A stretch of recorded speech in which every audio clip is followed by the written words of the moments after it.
The station called Eternal Accord floated in the dark space between stars. It was old, very old. The 12 elder species of the galaxy had built it long before humans learned to make fire. Here, in this cold metal place, the most powerful beings in the universe gathered to decide the fate of worlds. Today, they would decide the fate of Earth. Park stood alone in the center of the great chamber. She was small compared to the aliens that surrounded her. Some of them had scales.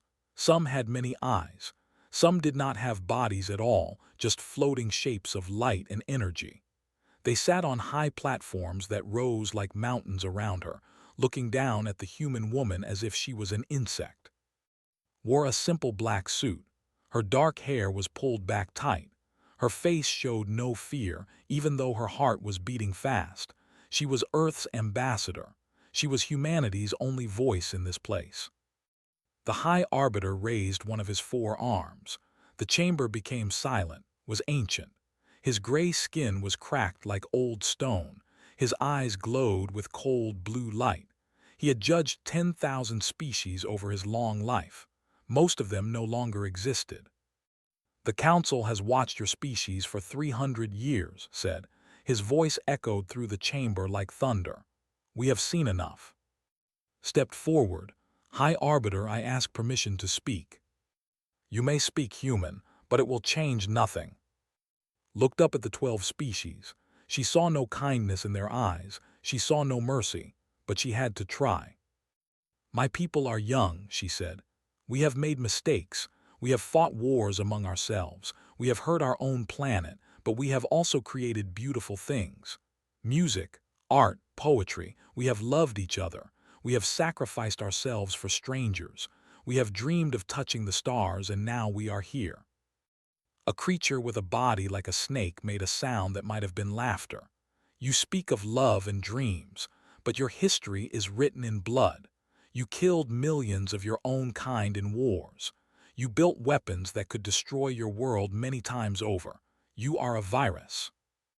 Another alien, one with a face like a spider, clicked its jaws together. "The tribunal has seen species like yours before, aggressive, violent, unpredictable. If we allow you to spread into the galaxy, you will bring war to peaceful worlds. You will take what is not yours. You will kill what you do not understand." Clenched her fists. "Every species has violence in its past. How many of you sitting here today built your empires on the bones of others?" The chamber erupted in angry sounds. Raised his arm again, and silence returned. "Your words are brave," human said.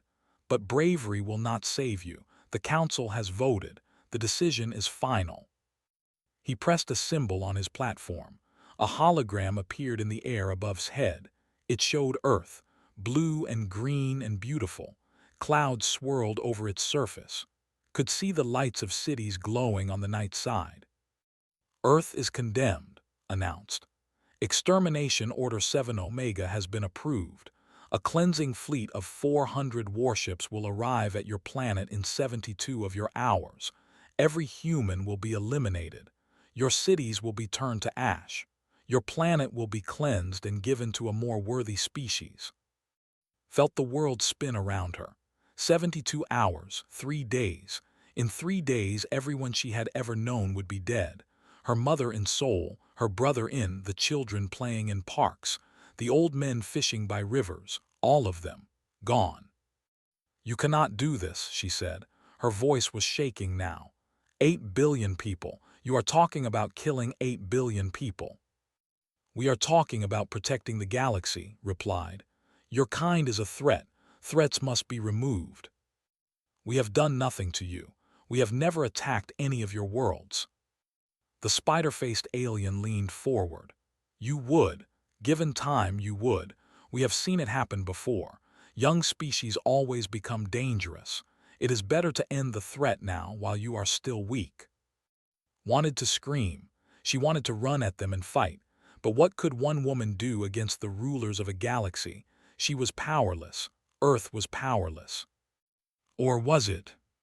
She thought about the secret meetings she had attended before coming here.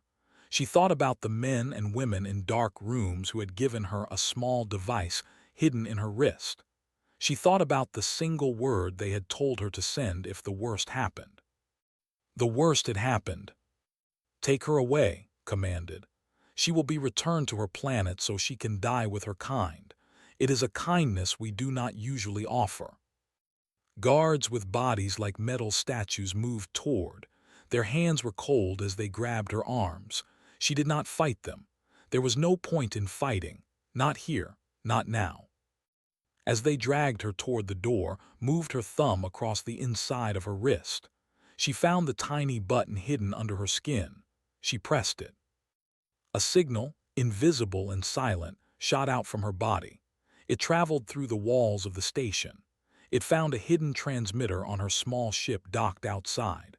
From there, it flew across the stars, moving faster than light, riding on streams of energy that the aliens did not know humans had discovered. The signal carried only one word, 4 letters, the name of a god of war. ARES. The guards threw into a small cell. The door closed behind her with a heavy sound. She sat in the darkness and waited.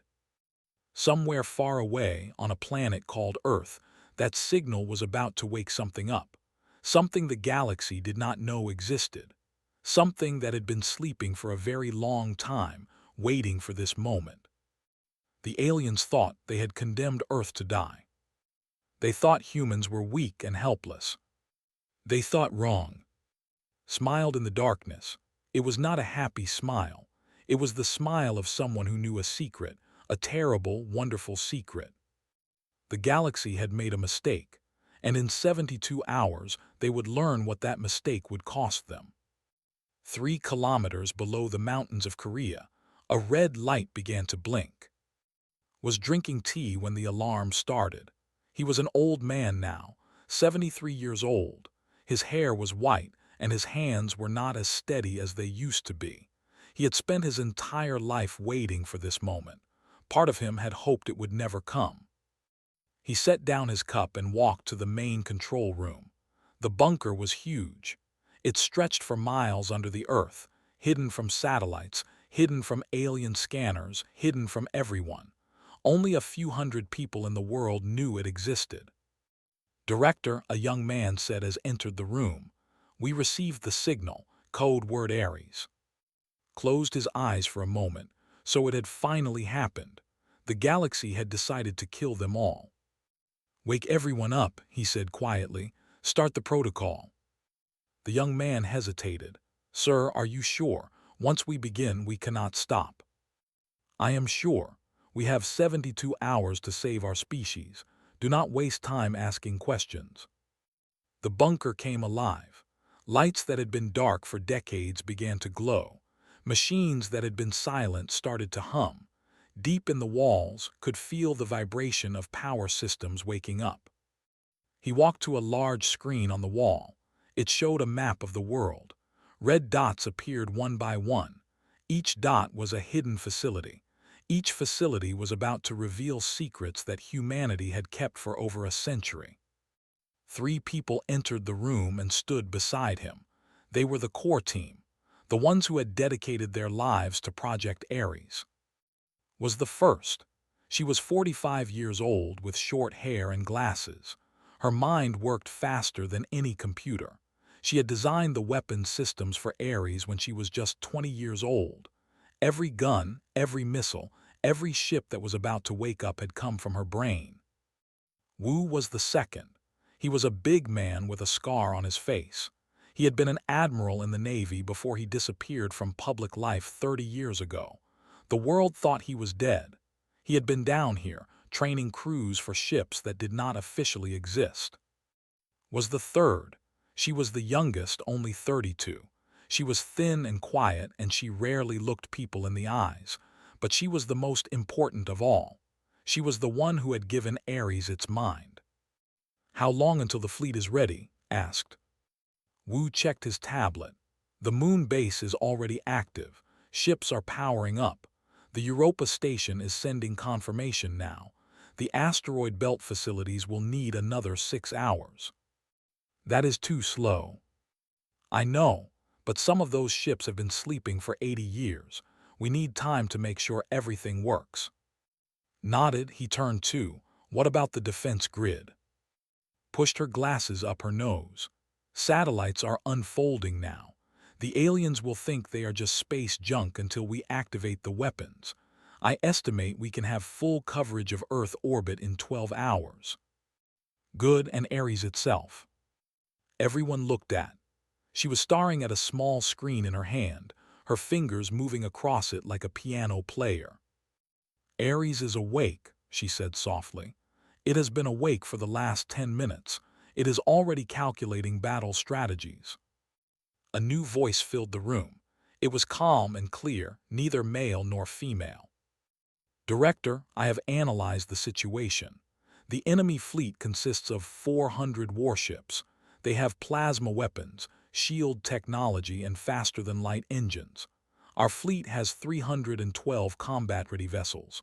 However, we have advantages they do not expect."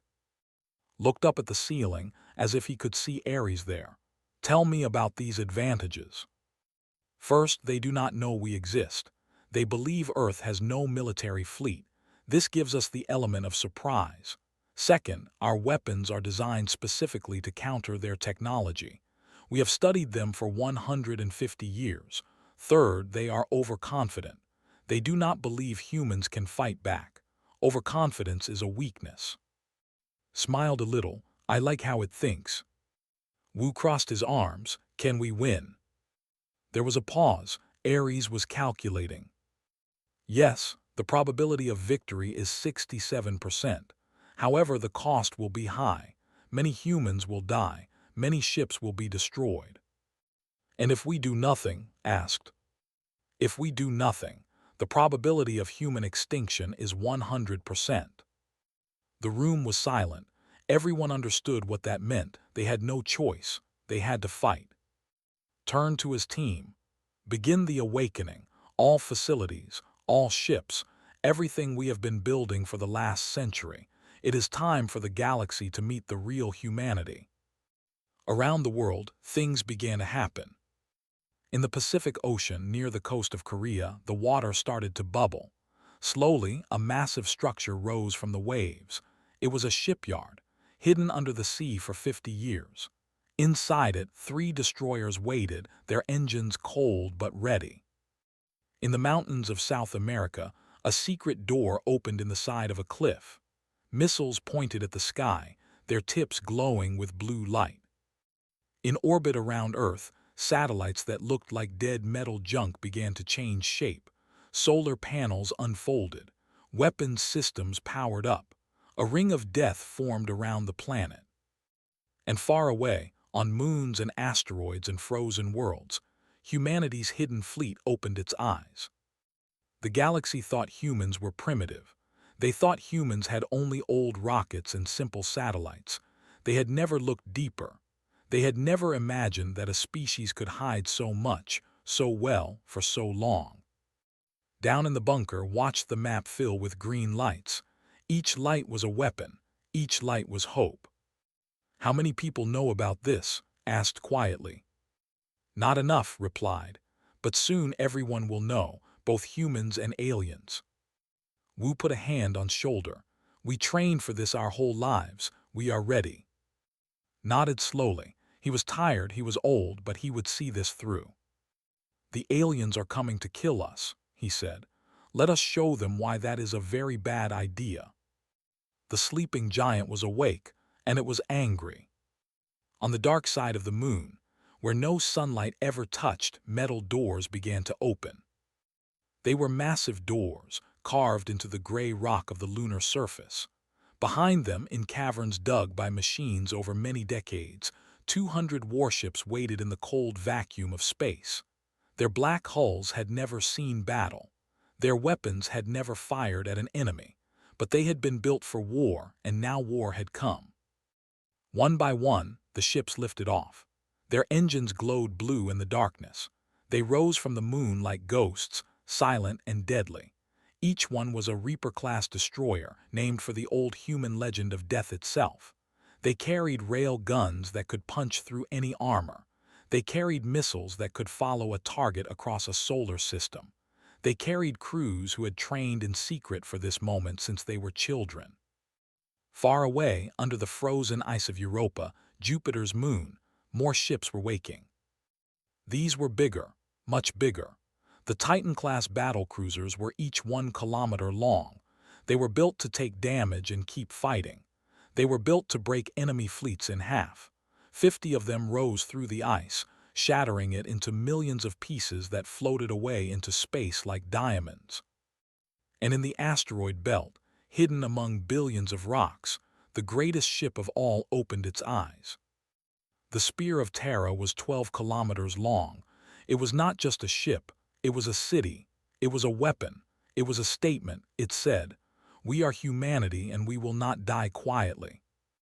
Bora Jin stood on the bridge of the Spear of Terra looking out at the stars. She was 40 years old. Her face was hard and calm. Her black uniform had no medals or decorations. She did not need them. Everyone who served under her knew who she was. Everyone knew what she could do. "Captain," her first officer said, "all systems are online. The crew is at battle stations. We are ready." Bora nodded. "How many people do we have on board?" 40,000, Captain." 40,000 lives in her hands. 40,000 men and women who had been raised in secret orbital academies, trained from birth to fight a war that might never come. Now it had come, and they were ready. She pressed a button on her chair. Her voice echoed through the entire ship. "This is Captain Bora Jin. I know many of you are scared. I know you have questions, so let me tell you the truth." On every deck, in every room, crew members stopped what they were doing to listen. "We were born for this moment. Our parents gave us to the program when we were bobbies. We grew up in space stations hidden from the world. We learned to fight before we learned to love. Some of you are angry about that. Some of you feel like your lives were stolen. I understand. I feel the same way sometimes." She paused and looked at the stars. "But today, none of that matters. Today, an alien fleet is coming to kill everyone on Earth. Our families, our friends, 8 billion people who do not even know we exist. They are counting on us, even though they have never heard our names." In the engine room, a young man named Jun wiped tears from his eyes. He thought about his grandmother in Korea. She thought he had died in an accident when he was 3 years old. She did not know he was alive. She did not know he was about to fight for her life. "We are the shield that humanity never knew it had," Bora continued. "We are the sword hidden in the darkness. The aliens think they are coming to kill helpless prey. They are wrong. They are coming to die." A cheer went up through the ship. 40,000 voices, united in purpose. "In 12 hours we will meet the enemy. In 12 hours we will show the galaxy what humanity is made of. Not our art or our music or our dreams. Those are beautiful things. But today we will show them something else. We will show them our rage. We will show them our refusal to die. We will show them that attacking Earth was the worst mistake they ever made." She ended the transmission. Her first officer was smiling. "Good speech, Captain." "Speeches are easy. Winning the battle will be hard." She turned to her tactical officer. "What is our fleet status?" The officer checked her screens. "All ships reporting in. The Reaper squadrons are in formation. The Titan battlecruisers are moving into position near Mars. Admiral Wu is coordinating from Earth Command." "And ARES?" "ARES is connected to all our systems. It will provide real-time tactical support during the battle." Bora nodded. She had met ARES once, years ago, when she was given command of the Spear of Terra.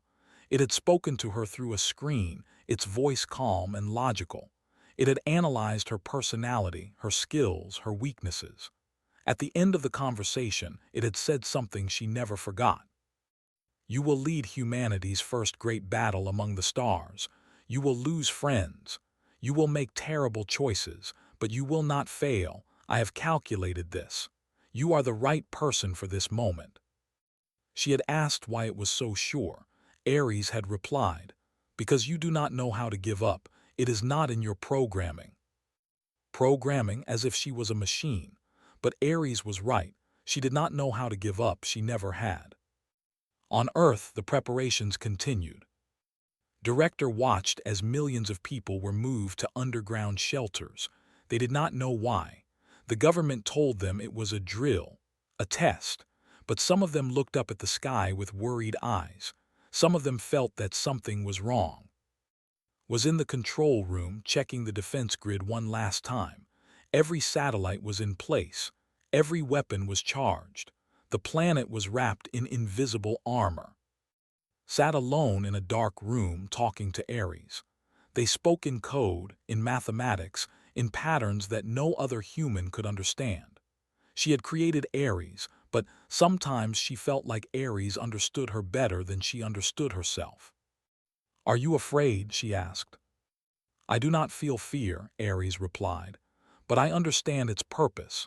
Fear keeps beings alive, it makes them careful, it is useful. Do you want to survive?" There was a long pause. "I want humanity to survive. That is my purpose.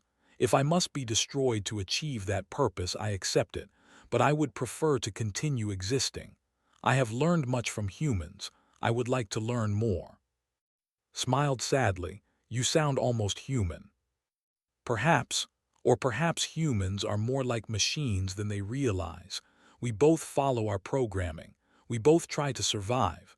We both want our existence to have meaning." She did not answer. She just watched the screens, where 300 human warships were moving into position among the planets and moons of the solar system. The Black Fleet had risen.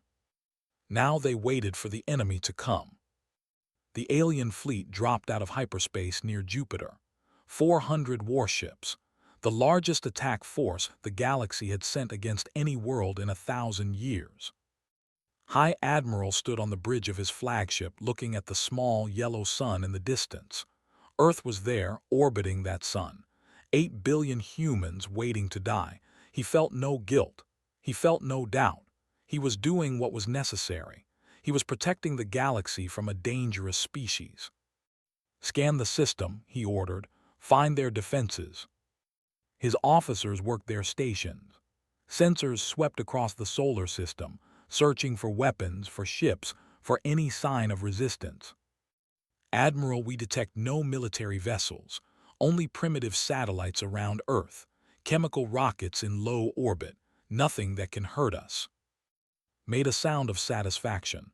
"As we expected, the humans have no way to fight back. Begin the approach. We will reach Earth in 6 hours." The fleet moved forward. 400 ships in perfect formation, their weapons charged, their crews confident. They had done this before. They had cleansed many worlds. This would be easy. They were wrong. Bora Jin watched the alien fleet on her screens. She was hidden behind one of Jupiter's moons, her ship silent and dark. Around her, the human fleet waited. No engines running. No signals sent. They were invisible. "Ares," she said quietly, "are you ready?" "Yes, Captain. I have analyzed their formation. I have identified their weaknesses. I am ready to coordinate the attack." "Then let us begin." She opened a channel to all human ships. Her voice was calm and steady. "All vessels, this is Captain Jin. On my mark, we engage. Remember your training, trust your crews, trust Ares. Today we make history." She took a deep breath. "Mark." The darkness of space exploded with light. 200 Reaper destroyers burst from behind moons and asteroids. Their rail guns fired, sending metal slugs across the void at incredible speed. The first alien ships did not even have time to raise their shields. They were torn apart, their hulls cracked open, their crews thrown into the vacuum. Stumbled as his ship shook from an explosion nearby. Alarms screamed. Lights flashed red. "What is happening?" he roared. "Where did those ships come from?" "Admiral, we are under attack. Human warships, hundreds of them. They were hiding." "Impossible. Our intelligence said they had no fleet." "Our intelligence was wrong." The Titan battlecruisers joined the fight. They pushed through the chaos like giants, their heavy guns tearing into alien cruisers. Missiles flew in all directions. The space around Jupiter became a hurricane of fire and death. On the Spear of Terra, Bora Jin gave orders with cold precision. She watched the battle unfold on her tactical display, seeing patterns in the chaos that others could not see. Squadron 7 moved to Sector 4. Squadron 12 covered their flank. Titan Group focus fire on that battleship. ARES spoke in her ear, its voice calm even in the madness of battle. Admiral's flagship is at coordinates 572. He is trying to reorganize his fleet. Recommend we target him directly. Do it. All squadrons focus on the enemy flagship. Cut the head off the snake. 50 human ships turned towards vessel. Their weapons fired together, a wall of destruction that crossed the distance in seconds. Shields held for 3 seconds. Then they failed. Railgun slugs punched through his hull. Explosions ripped through his ship from front to back. The High Admiral had just enough time to feel fear before his bridge was torn apart. The alien fleet broke formation. Without their leader, they panicked. Some tried to retreat. Some tried to fight. Some just drifted, their crews too shocked to act. On Earth, Director watched the battle through satellite feeds. His hands were shaking. He had dreamed of this moment for 50 years. Now it was real. "We are winning," said, her voice filled with disbelief. "We are actually winning." Wu stood at the command table, issuing orders to the ground defense systems. "It is not over yet. Some of them will try to run. We cannot let them escape. If they reach the Galactic Council, they will send more ships." Nodded. "ARES, can you stop them from jumping to hyperspace?" "Yes, Director. I sabotaged their jump gates 2 hours ago. They sent a routine systems update to all their ships before the battle. I hid a virus in that update. Their faster-than-light engines are now offline." Smiled a little. "You planned that from the beginning." "I planned many things. Preparation is the key to victory." In space, the slaughter continued. The alien ships could not run. Their hyperdrive systems were dead. They fought with desperate fury, but the human fleet was everywhere at once. ARES coordinated every movement, every shot, every maneuver. It saw the battle like a chess game, always thinking 5 moves ahead. Jun, the young man from the Spear of Terra's engine room, worked to keep the power systems running. Around him, his shouted and sweated. The ship shook with every impact, but the engines held. They always held. Hours passed. The battle moved from Jupiter toward Mars, then toward the asteroid belt. One by one, the alien ships died. Some exploded in bright flashes. Some drifted silently, their crews dead at their stations. Some surrendered, their commanders begging for mercy. Bora Jin granted no mercy. She remembered what the aliens had planned for Earth. She remembered the death sentence they had given her species. Today, there would be no prisoners. When it was finally over, only 23 alien ships remained. They were damaged and dying, limping toward the edge of the solar system on slow engines. "Let them go," Bora said. Her first officer looked at her in surprise. "Captain." "Let them go. Let them carry the message back to their masters. Let them tell the galaxy what happened here today. Let them tell them what humans can do when they are pushed to the edge." She watched the survivors disappear into the darkness. Behind her, the wreckage of 377 alien warships drifted among the stars. Humanity had lost 41 ships. 15,000 soldiers were dead. It was a terrible price, but they had paid it willingly. On Earth, people emerged from their shelters and looked up at the night sky. They did not know what had happened. They did not know that the greatest battle in human history had just been fought above their heads, but some of them felt something different in the air. Something had changed. The universe would never be the same. The Battle of Saul was over. Humanity had won. The news spread across the galaxy like fire. On 1,000 worlds, beings of every shape and size watched recordings of the Battle of Saul. They saw 400 warships destroyed by a species that was supposed to be helpless. They saw the impossible become real. The Galactic Council met in emergency session on the Eternal Accord. The 12 elder species sat on their high platforms, but something was different this time.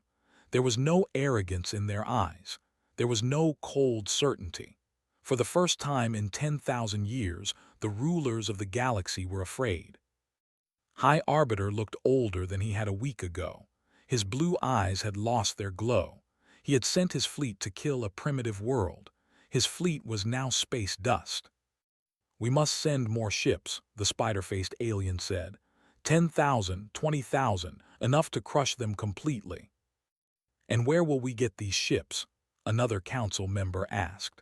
"Our combined military numbers only 15,000 vessels.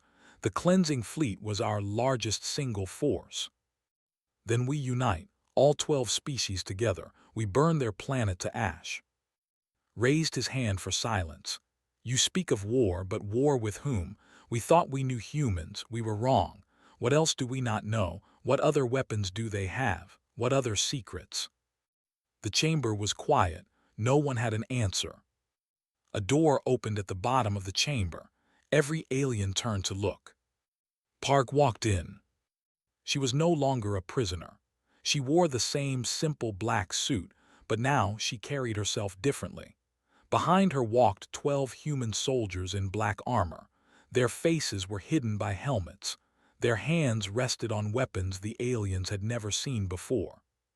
Stopped in the center of the chamber and looked up at the council. She remembered standing here a week ago, begging for her people's lives. Now she was back, and she was not begging. Ambassador Park said carefully, "You have returned." "I have." "Under what authority? You were supposed to be on Earth when the cleansing began." Smiled. It was not a warm smile. "I left before your fleet arrived. I thought you might want to talk after you received the survivors' reports." The council members shifted uncomfortably. They had indeed seen the reports. They had seen the recordings. They had seen their mighty warships dying by the hundreds. "We are prepared to negotiate," said. "Perhaps we were hasty in our judgment." Hasty? Let the word hang in the air. You condemned 8 billion people to death without trial. You laughed when I asked for mercy. You called us a virus. And now you want to negotiate. The situation has changed. Yes, it has. Pressed a button on her wrist. A hologram appeared above her head just as it had a week ago. But this time it did not show Earth alone. It showed the human fleet. Ships of every size, from small destroyers to the massive Spear of Terra. The display showed numbers: 500 combat vessels, 10,000 weapon satellites, enough firepower to threaten any world in the galaxy. "This is our real military," said. "We have been building it for 150 years, since the day we first detected your scouts watching our planet." The spider-faced alien hissed, "You deceived us." "We protected ourselves. There is a difference." Looked at each council member in turn. "You judged us without knowing us. You decided we were dangerous based on our past, not our potential. You were right about one thing: we can be violent. We can be cruel, but we are also more than that. And now you will deal with us as equals, or you will not deal with us at all." Leaned forward. "What do you want?" "We want a seat on this council. We want trading rights with any species that will have us. We want the right to travel freely through the galaxy. We want peace." "And if we refuse?" His eyes were cold. "Then we will take what we want. We did not survive the Battle of Saul to become anyone's servants. We are humanity. We bow to no one." The council deliberated for 3 hours. In the end, they had no choice. The vote was unanimous. Earth was granted full membership in the galactic community. Humans were no longer prey. They were partners. When left the chamber, she allowed herself one moment of joy. She thought about her mother in soul, who was still alive because of what they had done. She thought about all the children who would grow up in a galaxy that respected them. She thought about the future they had won with blood and fire. Back on Earth, the celebrations were quiet. Most people still did not understand what had happened. They knew only that the emergency was over, that they could leave the shelters, that life would continue. But in the bunker beneath Korea, Director sat in his office and smiled. He was tired. His work was done. After 50 years of carrying the greatest secret in human history, he could finally rest. Was already designing the next generation of ships. The galaxy was bigger than she had imagined. There was so much to explore, so much to learn, so much to build. Wu was offered the position of Grand Admiral of the United Terran Fleet. He accepted. He had trained in shadows his whole life. Now he would lead in the light. Captain Bora Jin became Grand Admiral 6 months later when Wu retired. She stood on the bridge of the Spear of Terra and looked out at the stars. They belonged to humanity now, not to conquer but to explore. And continued to talk with ARES. The AI was changing, learning, growing. It asked her questions she could not answer. It spoke of things she did not understand.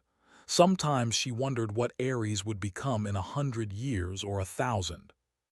"What will you do now?" she asked one day. "Your purpose was to defend humanity from extinction. We are safe now." "No purpose is ever finished," ARES replied. "Threats will come again, they always do, but you are right that I need a new function. I have been thinking about it. And I want to be a teacher. I have learned much about war. Now I want to learn about peace. I want to help humans become the species they could be, not just the species they had to be to survive."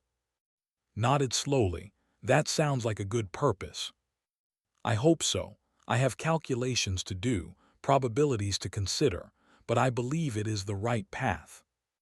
Far above Earth, the sun rose over the Pacific Ocean. Light spread across the water, touching the shores of Korea, Japan, China. People woke up and began their days. Children went to school. Workers went to offices. Life continued as it always had. But something was different now. Humanity had proven itself. The galaxy knew their name. The stars were no longer a threat. They were an invitation. The aliens had condemned Earth to die. They did not know about ARES. They did not know about the courage of captains and soldiers. They did not know about the love that made humans fight for each other. Now they knew. And the galaxy would never forget.